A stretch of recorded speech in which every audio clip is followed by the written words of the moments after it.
What's up mga kanting? So for today's video ay pupunta na po namin yung nanalo ng ating pa-treasure hunting part 7.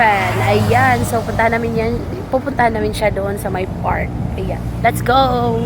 What's up mga kanting? So it's me and the chat again and welcome sa atong pa-treasure hunting challenge. Pero ngayon wala tong pa-treasure hunting ngayon. So ang gagawin natin ngayon is meron pong magki-claim sa ating pa-treasure. So nagabang po kami dito sa magki-claim ng ating pa-treasure, no? So, si Sir, nga taga-Bais City lang. So, congrats, Sir. Ikaw makakuha sa to ang 5 kilos Canada rice. And then, pakonting cash, Sir. So, God bless you and congratulations. Tara day, Sir.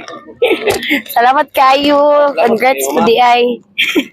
Congrats dayon. Nakigamay nga. Cash. Sige, pwede ma-picture ta. Pwede mo. Sige, ada, Robit. Picture sa mi.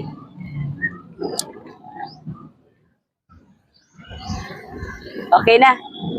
Thank you. Sige. Sige, sa sunod. Balik sunod. Sige, bye-bye. God bless you.